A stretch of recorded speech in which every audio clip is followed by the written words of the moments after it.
Hello everyone and welcome to my YouTube channel. Welcome to the part 4 of Microsoft Agent Framework series. So in the last video we have already covered the multi-turn conversation and we have understood how exactly we can go ahead and create a multi-turn conversation and we can capture the memory across different threads. In today's video we are going to focus on creating a agent with a structure output. Now let's understand why do we need a agent with structure output.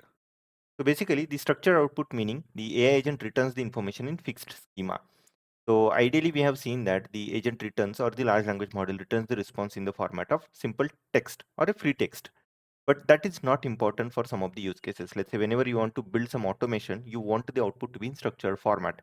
And that is where the models like Pydantic is helpful in order to generate the predictable JSON output format out of the agent. So we'll be seeing this in this particular video, how exactly we can use that. And with the help of very simple use case, we'll understand this particular topic. Now, the structure output makes sure that the model improvises and do not add any fluff. So as you can see, instead it produces a clean and machine readable fields like name, age, skill, experience, and etc. that the backend systems can trust. So whenever we are building these particular systems, any systems or any application, the backend expects the output to be in structured format, and that is where the structure output makes sure that or gives the feasibility to generate the output in the structured format. Now, the structure output is essential whenever we are integrating AI into real applications.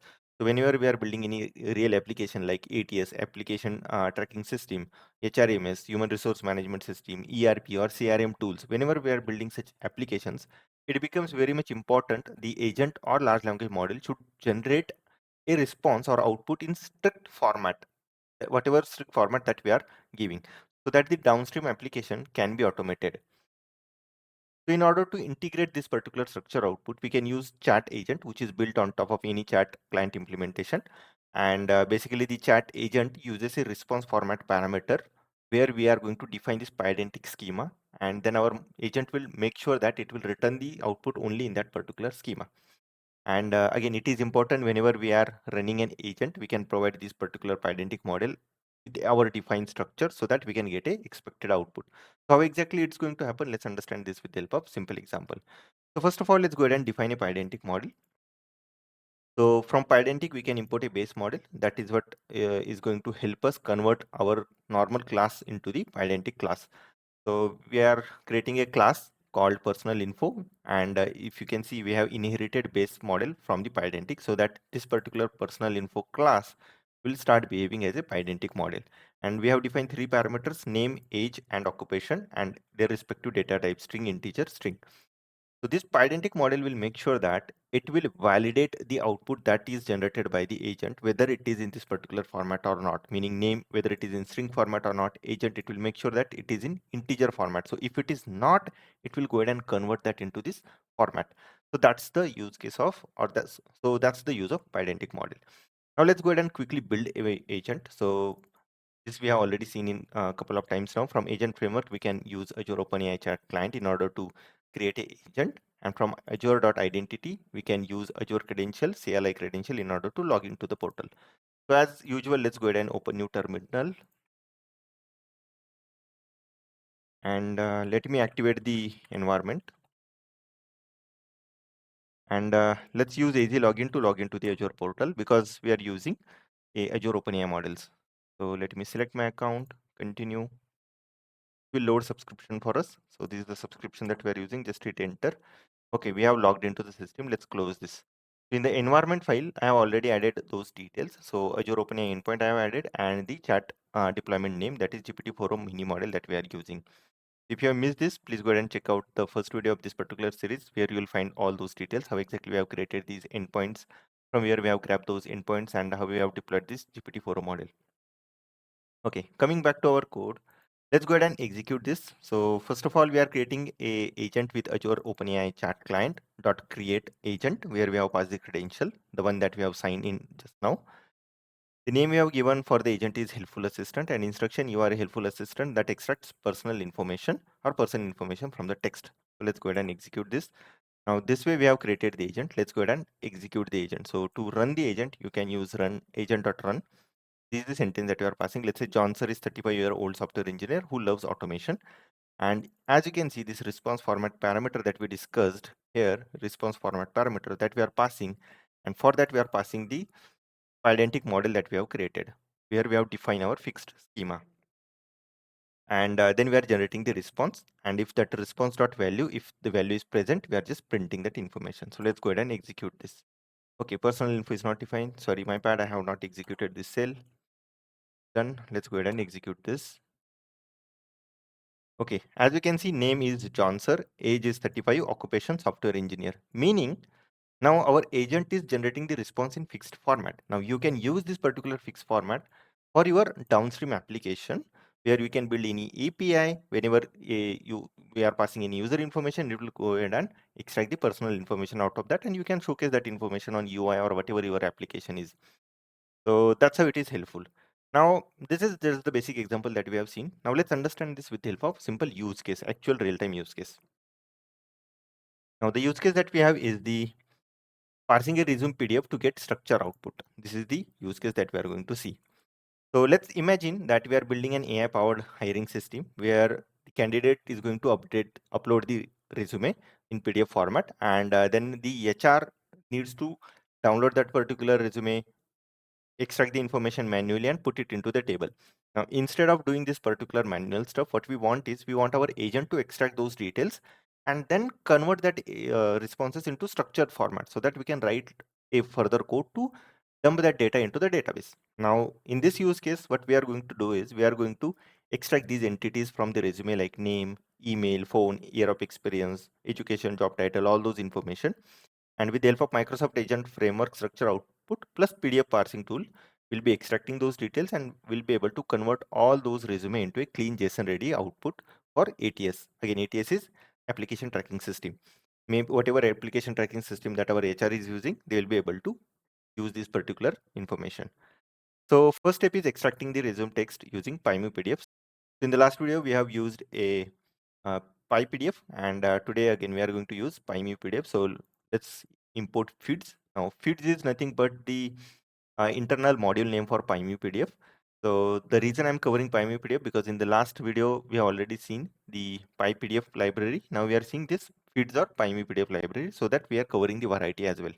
Again, it is very simple. We are writing a custom function to extract the text where we are just giving the path of the PDF. Then it is going to open that particular PDF first. And from that document, we are iterating page by page, and then we are collecting the text. And it is that simple. And then we are closing the connection. And once it is there, then we are collecting all those particular text into this text variable, and we are returning that. So let's go ahead and give the path. So this is the resume that we are going to use. Let me go ahead and show you the resume. Okay, so this is the resume for John sir. Now, John sir, as you can see, John sir is a data scientist. There are a couple of other information available, education, skills, experience, all that information is available. Now, we want to extract the details that we have defined as part of our Pydantic schema. So let me quickly show you the Pydantic schema. But before that, let's go ahead and extract the details. Okay, so we are printing top 500 characters. So if you see, this is the text that we have extracted out of the resume. So resume parsing part is done. We have extracted all those details. Now the detail is to convert this particular raw text into the structured output.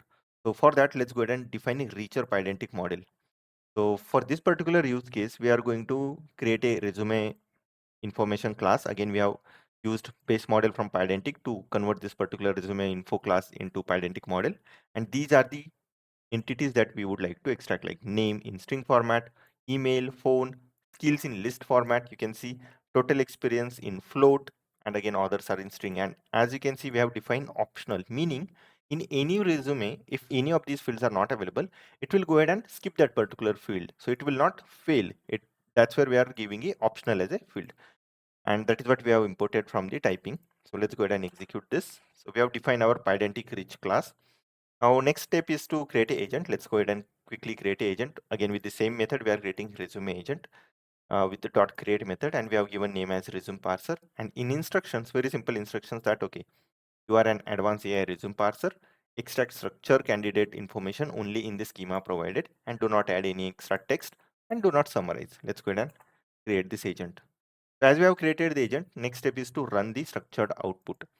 So first of all, let's go ahead and run the agent with resume agent.run, where we have passed this resume text that we have created. Then response format, as we discussed earlier, we are going to pass the module name, the Pydantic module name that we have defined, resume info.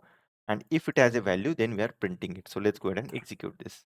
So it will go ahead and extract all the details that are required based on the resume info class that we have provided, based on the resume info model that we have provided.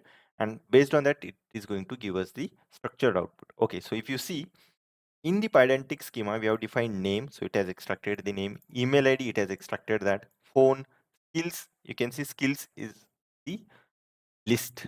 So it is in the list format. All the skills it has extracted. Then total experience, it has extracted. Job title, education, all those information it has extracted, right? Okay, so it's working as expected. Now let's understand what is there in this particular extracted response. So let's convert this expected response into the dictionary. So as you can see, this is the dictionary object. So along with the response, you can see you have all roles, content, then this is the text, that's the output that it has generated, plus response ID created at input token, output token, all that information it is capturing. So out of this, let's see how exactly we can go ahead and extract this particular text. So from messages, under messages, this is the first list. Out of that, we want this particular contents, and out of contents, again, contents is the list. Out of that, we want text. So that is what we are extracting as a raw text. This is in the format of string raw text. We can just, with the help of JSON, we can convert that into JSON, and you can see the final data. We got the structured output, name, email, phone, skills in the format of list. All that information it is extracting properly. And now you can use this particular information to pass to your backend, and out of that you can build your APIs to showcase this particular information. So let's say if you want to extract skills, you can just use data of skills, and you can see these are the skills of the users. Now you can go ahead and dump this particular information into the database. So if you want me to cover that part as well, like a project where we'll just use this particular resume information, and with the help of this Pydantic structure output model, we'll dump that information into the database as well. So if you are interested that, just let me know that. I'll try to add some another enhancement to this particular use case along with the database dumping. And if you're interested, just let me know in the comment section. So let's understand few of the benefits of this particular structured output. So first of all, again, ATS integration, meaning we can add a clean JSON, which directly goes to the ATS tracking systems, like application tracking systems. No post processing required because the response is already in the structure format. Zero hallucination. Whenever there are chances of model hallucination, you can go ahead and use this particular structure output, and you can pass some Pydantic structure as optional. So if it is not there, it will not hallucinate. Instead, it will skip that. Then scalable for enterprises, obviously, because enterprises need the output in structure format. Without structure output, nothing works in the organization. If you have ever worked on the backend code of any particular application, you might be pretty aware that, okay, how exactly or why the structure output is important. Then again, it is reusable across domains because you can use same technique for, let's say, invoice parsing, contract extraction, support ticket classification, insurance claim, medical records. So if you're interested, I would like to pick up one of the use case out of this, and I'll cover end-to-end project as well, just like I have covered one end-to-end project in the previous video as well. So you will find that link in the description below. With the help of Microsoft Agent Framework, we have built end-to-end real-time industry project, and that video is very long, like close to 2 hours video, because where we have covered each and every details in step-by-step manner. So yeah, please go ahead and check out that video as well. So yeah, that's it. Quick thing for this particular video. Stay tuned for the next upcoming videos, and if you like this particular video, go ahead and like the video, subscribe to my YouTube channel, and share it with your friends. Thanks for watching this particular video, and see you soon in the next interesting video. Thank you.